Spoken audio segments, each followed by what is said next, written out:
Hey guys, it's Derek and welcome back to my channel. This is part one of what is going to be a whole series of videos that I'm going to make over the next 6 months or so. I just wanted to speak to you guys today about my initial experience in purchasing an electric vehicle, which I did 2 days ago. So this is day 2 of my journey. I put in the order on Thursday for a Tesla Model 3 long range, and I just want to share my experience with you, and then you can see for yourself whether it's something that you want to get. And I want to go through not only all the positives but also take you through all the negatives that I find along the way, and just share with you the overall experience of buying my first car for a while, which I've actually, number one, been excited about, and two, a car that I've purchased completely online without even going to a showroom or even test driving it, and just letting you know what sort of experience that I have getting this Tesla. So first of all, let me just say I am no car expert. I don't know anything about cars in particular. Having said that, as you can probably tell from this channel, that I'm really into tech and I love talking about tech. And what better way to combine tech with a vehicle than getting an electric car?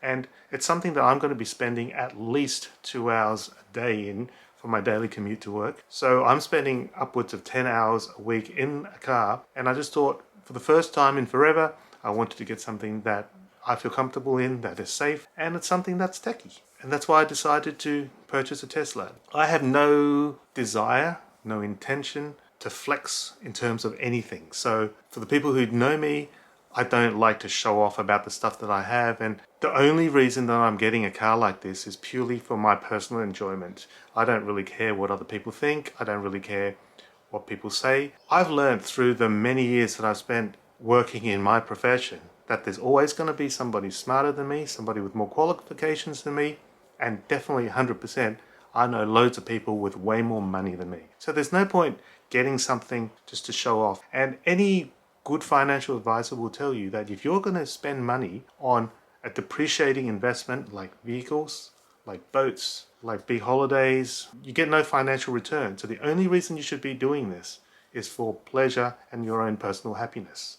So having said this, I just wanted to make a whole series of videos, as I said, to journey my whole entire experience from the moment that I decided. Actually, I might talk a little bit about my thoughts prior to making the order and how come it took me so long to decide to make the order, through to ordering, the waiting process, getting the car, driving it for the first time, and just sharing with you guys the actual day-to-day experience of running around the city in a car that you don't have to go to the petrol station for. So how long did it take me to make the decision to buy a Tesla? Well, I've been wanting one for a number of years, and I love the tech. I love the fact that you can control the car pretty much from your phone in terms of all the non-driving aspects. I love the fact that there's a giant screen in the car which allows you to control everything. I have no experience with any automation in terms of driving. I am not getting the full self-driving package, by the way, and I'll go into that in a minute. Basically, the reason why I've waited so long and it's taken me so long to decide to buy an electric vehicle is the fact that these cars are quite expensive. Yes, they're not the most expensive cars you can get, but they're significantly more expensive compared to a similar car of similar size that is an ICE. So basically it has an internal combustion engine. Yeah, so we're paying definitely a premium for an electric vehicle at this point here in Australia. And each of us have different levels of financial responsibility, whether it's mortgage, whether it's family, whether it's other financial commitments. So it has taken me a long time to make the decision to buy this car. And so far, I must say, I'm really excited, and I can't wait for the opportunity to actually drive it. So once I made the decision that I was going to get a Tesla, I first of all, of course, spoke to some people who own one, asked them what they thought. I looked up some reviews online. I went to the Tesla website and actually did some sums in my head to see whether it's something that I could financially be capable of maintaining. And once I did some research, because you've got to do some research, then that's when I decided to go ahead and make the order. Teslas have become really hard to get in a way. When I first looked into actually seriously thinking about getting a Tesla, which was like 2 weeks ago, there was an approximately 22-week wait for the Model 3. When I actually put down the order on Thursday, which is 2 days ago, the wait is now 5 to 7 months. There's a huge demand, there's a lack of supply. This has kind of been a little bit of an issue for me, and I'll go into the reason why. Considering that I have a perfectly functioning car right at this moment, why would I have any issue with waiting for 5 to 7 months for a new vehicle? The only reason I have is the fact that I've got my current car on a novated lease, and the lease expires in 5 months. And for anyone who's trying to decide the best way to purchase any vehicle, there are two basic ways. There's obviously using cash. So anyone who has that amount of funds that's immediately available, you can just buy it outright, whether it's a transfer from the money in your bank or just bringing a briefcase full of Hondos, it doesn't matter. But that's obviously the simplest, most straightforward way, just like you would if you went to buy a loaf of bread in the supermarket, although it's obviously many times more expensive than that. The other way is through finance. So through finance, it means you can take out potentially like a personal loan, or in my case, I've been getting cars via a novated lease, which is an agreement that a leasing company has with my work. And basically what that means is you sign a contract where you agree to lease a car for a certain period of time, and I normally do it for 4 years. And what happens during that time is you're paying the leasing company back, and what happens is it comes out of your salary pre-tax. So there's a tax advantage there. And the other thing that I find really useful in terms of novated leases is that because there's a regular amount of money coming out of your salary each fortnight, you don't get surprised by big bills. So if you get a $1,500 insurance bill or something like that, you don't immediately have to spring for the entire $1,500 because you've already been setting aside money each fortnight. Now, obviously, with any sort of loan, there is a compensation that you've got to pay to the loan company. So a lease or a loan is more expensive than if you bought the car outright with cash, with the caveat that you're not using your money for anything else right now. So if you are able to make 20%, just say you buy a car for $50,000 and you think that with that $50,000, if you had that in cash, you could make 20% return by some other investment, that's still going to be more than paying, say, 3% for a car loan. So assuming the $50,000 is just sitting in the bank account earning 0.01% interest, you're better off paying that for the whole car in cash outright, so you're not paying any interest. For 99% of us who don't have $50,000 or whatever sitting in the bank idle doing nothing,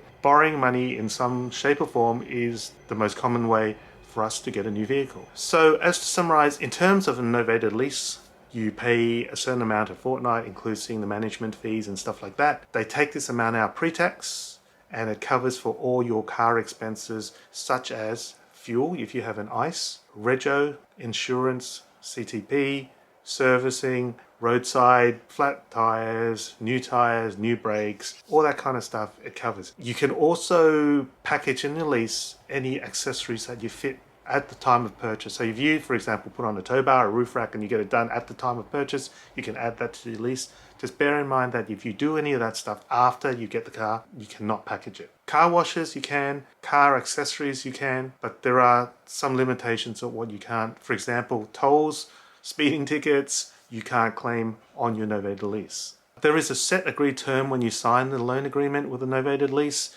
which is commonly 3, 4, 5 years, obligates you to continue the lease for that amount of time. And remember, the other thing that a lot of people don't think about is there is a residual value. So there's an agreed value of what the car is worth at the end of the lease. So for example, if you have a $50,000 car, you lease it for 4 years, and there's a residual amount of $16,000. That's the amount you have to pay at the end of the lease. Your options at that point are to either sell the car, get the money, pay it back to the loan company, you can trade it in and so forth. And if you get 20,000, you get to pocket the extra 4. If you only get 12, you have to pay the extra 4. So there is that residual value that you have to pay.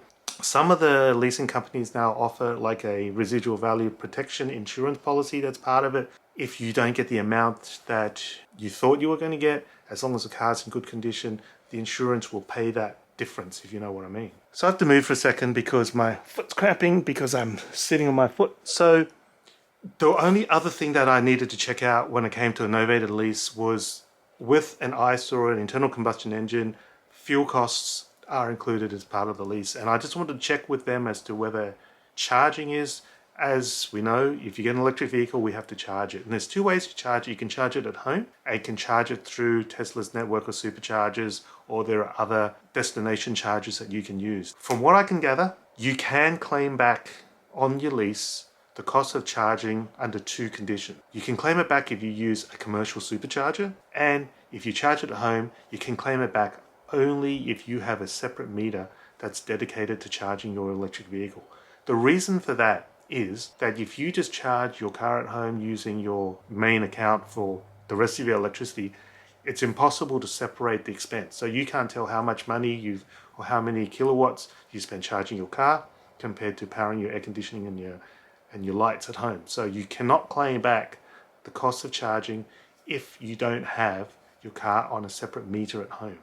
And the other thing to remember too is that you can't add to the value of the lease anything that's involved in creating the charging port at home. So anything with wall connectors, power walls, any other thing that is used to actually allow the car to be charged at home cannot be packaged as part of the novated lease. So now that we got all the financial aspects over and done with, and that's one of the things that I just want to talk to you about because I didn't know any of these things before I started. Now let's move on to the actual process of getting a Tesla. With Teslas, everything's done online. You can go to the showroom, of course, but you purchase your car online. And the first thing you obviously would do is go to the Tesla website, which is right here. Now, the first thing to know is if you put in tesla.com, the default is the US. And I live in Australia, so none of this stuff applies to me because it says here, for example, touchless delivery.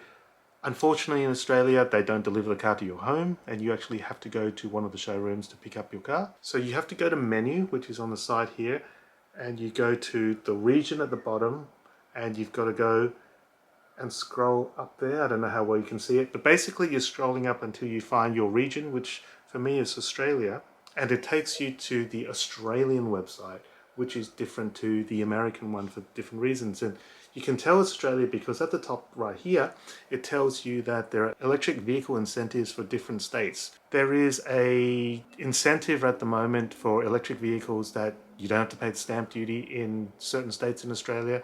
It's limited to a number of cars, and also this does not apply if you loan it. It only applies if you buy it outright. So just bear that in mind if you're thinking about taking out a lease on your vehicle. In terms of cars, the Model 3 is not the only car that Tesla produces. It is the cheapest of the range. It is the smallest as well. There's a Model Y, which is currently not available in Australia. There is the Model X and the Model S. There's like the SUV version and there's the sporty version. There's a Roadster, which is coming out soon. There's a Model S Plaid, which isn't available in Australia. And there's also that weird looking Cybertruck, which also is currently not available. So once I decided on the fact that I was going to get a Model 3, the decisions obviously continue. So if you have a look at the bottom of the website here, there's a place that says existing inventory and there's custom order. Now, a few months ago, there was an existing inventory. So there were cars that was lying around that you could pretty much buy today and get tomorrow, but no longer is that the case. As I said, currently at the time of this video, there's a 5 to 7 month wait for all models of Model 3. And the only option now is to press on custom order, because if you click on existing inventory, nothing will come up. Once you click on custom order, you get to the next screen, which will ask you just to confirm where you are in Australia and whether you're planning on getting this car for private or for business. And that'll take you to the next screen, which will give you the options of the 3 different models of Model 3. So basically there's the standard rear-wheel drive Model 3, which is the cheapest one. It has the least, I guess, specs of any of the 3. There's the long range and there's the performance. The Model 3, the basic Model 3 is the cheapest. The long range is more expensive and the performance is even more expensive than that. And the major difference in terms of the specs is the mileage that you can go on the different 3 cars. So basically with the worst is the standard, the long range is the best, and the performance is in the middle there. The performance car is much faster than the other 2 with a little bit of a sacrifice of the range that you can get. But really, you know, you look at the standard Model 3, 0 to 106.1 seconds. I've never owned a car that can go 0 to 106.1 seconds anyhow. If you go to the long range, it's 4.4 seconds. And if you go for the Model 3 performance, it's 3.3 seconds. So basically, it's like sitting in a rocket ship. I need to have that sort of acceleration in the car, although it would be good to get out of my street, which is sometimes really hard to get out of during rush hour, by the way. And if you have a look at the website in terms of the top speeds, completely irrelevant. Top speed of the performance is 261 kilometers an hour. The long range is 233, and the Model 3 standard rear-wheel drive is 225. And if anyone is going to be driving at 225 kilometers an hour, you're going to lose your license. You're going at least double the legal speed limit of anywhere here in Australia. The most important thing in terms of determining that assuming that you're okay with the price points, is the range. So the standard Model 3, which is only rear-wheel drive, has a range of 491 kilometers. The performance 547, and the long range 602. Just remember, the long range and the performance has dual motor and it's an all-wheel drive. One thing about batteries in my experience, whether it's phones and computers, whatever they tell you, it's usually less. And as you use it with time, as the battery degrades, it's usually less. So I go on the occasional trip into the country. The in-laws live kind of 450 kilometers away. And if you look at the range of the standard rear-wheel drive, it says 491. So I'm not comfortable that I'm going to get there in one charge. And sometimes you don't want to be sat at the supercharger halfway for half an hour, especially if you have to wait. So I'd prefer to get a car that I know is going to make it, not just now, but also 2 years from now, the whole distance without having me to be forced to stop halfway. So that's why I picked the long range. Now the next thing you get slugged for is the paint color. So it comes in basically white, black, silver, blue and red. And white is the only paint color where you don't have to pay extra. All the other colors you have to pay $1,500 extra for, except for the red, which you have to pay $2,900 extra. So in this situation, I didn't get a white purely because there's so many white ones around. I'm not saying that white ones are nice. I have a white car at the moment. My wife hates white cars. Anyway, that doesn't really matter. So we picked the blue. Then you get to pick the wheels, and you get the 18-inch aero wheels. And if you want the 19-inch sport wheels, you have to pay another $2,200. And there's two kinds of interior. There's black and white. And if you want black and white, that's another $1,500. And if you want full self-driving, that's another $10,100. So this car can easily hit six figures, no trouble whatsoever. I'm getting the long range. I'm paying the extra for the paint. I'm not getting the extra for the interior. And at this point, I'm not getting the full self-driving. Look, I don't know how comfortable or confident I would be having a car drive for me. That's totally honest. I think I'm just a big chicken. I just don't know that I would be able to do that. The only thing that excites me about full self-driving is the fact that you can summon the car so it can come out and fetch you in the car park, but I'm not paying $10,100 extra for that. And the other thing just to mention is that Teslas rely on internet connectivity, and with each of these cars, it comes with a 1-month trial of premium connectivity, and after that there's a subscription of $10 a month. So if you want to be able to use your Tesla for Netflix, internet and all that kind of stuff, unless you Wi-Fi hotspot it from your phone, you're going to have to pay that extra $10 a month. You get the first month free so you can try it out, and I haven't decided one way or the other. I have unlimited data on my phone, so it's unlikely that I'm going to pay $120 extra a year for this, unless there's a good reason to, and I'll report back once I actually get the car and let you know whether it's significantly more hassle to actually have to hotspot it from your phone. Oh, and just one thing, I've just checked, the 19-inch sports wheels are included in the long range and not in the standard. So basically, by the time you get to this without adding any extras, you haven't bought any war charges or anything at this point, you're looking at $80,000 plus change. It says $71,894 estimated after savings. So they're taking away the assumption that you're going to buy it in cash and you're not going to have to pay the stamp duty. It's actually also assuming that you're not paying for fuel. So it's kind of a little bit deceiving. So it's not actually $72,000. It's what you would save if you bought this car over a petrol vehicle. I'm kind of running out of energy for this video now because I know there's a lot to absorb. I just want to go through a few other things. So basically, once you decide that's the vehicle you want, you have to click order. Once you click order, you have to put it on a $350, which is kind of like a placeholder. It used to be $100, but now $350. And that's when the countdown clock starts for the 5 to 7 months. In the past, Tesla has had a loyalty program. So if you refer another person to buy a Tesla, you both get free charging at superchargers. I think it's 1,500 kilometers or something like that, but they no longer have that. And I'm obviously not going to click pay again because I already bought one. I'm not going to, but once you get to all this stuff and it gives you a summary of everything you want to get and how much it costs, you have to put the $350. When you order with a card, it takes out your money straight away, and then it sends you a confirmation. So you get a couple of text messages and a couple of emails. And the next thing it's going to ask you to do is going to ask you to upload a photograph of your driver's license and your details so it can start the ball rolling. It will ask you whether you plan to trade in the car to get this car, and then if you say yes, it'll ask you for the VIN number, and it'll ask you whether you're going to pay cash or you're going to get finance. And once you do that, you click confirm and it's all good to go. Now, when I was playing with this the night I ordered it, I kind of just wanted to do it quickly, so I kind of just clicked okay to everything and click confirm, with the thought that I could go back and change the method of payment and also whether I want to trade in the car. But you can't, because there's no ability to edit those details. But don't fear, because all you have to do is call Tesla and they can reset your account details and you can update it. So don't let that be a worry. You can actually change your mind about whether you're going to trade in a car or your method of payment. You can actually leave that until right up to the point where your car is ready for delivery. So don't worry about it, just give them a quick call. The good thing so far I found about Tesla is if you leave them a message on their website, they get back to you within 4 or 5 hours. And you don't have to wait normally when you call the 1-800 number. So all good so far. So now it's just a matter of a bit of a waiting game. You can download the Tesla app and watch some of the videos, which will get you a little bit more excited. And with the Tesla app, it will update you as to what's happening with your car. I'm going to go ahead now and sort out some of my details with the lease company, get some more of the fine print and start the ball rolling on that. You do have 5 to 7 months, so there's no rush. We're all excited about getting this Tesla.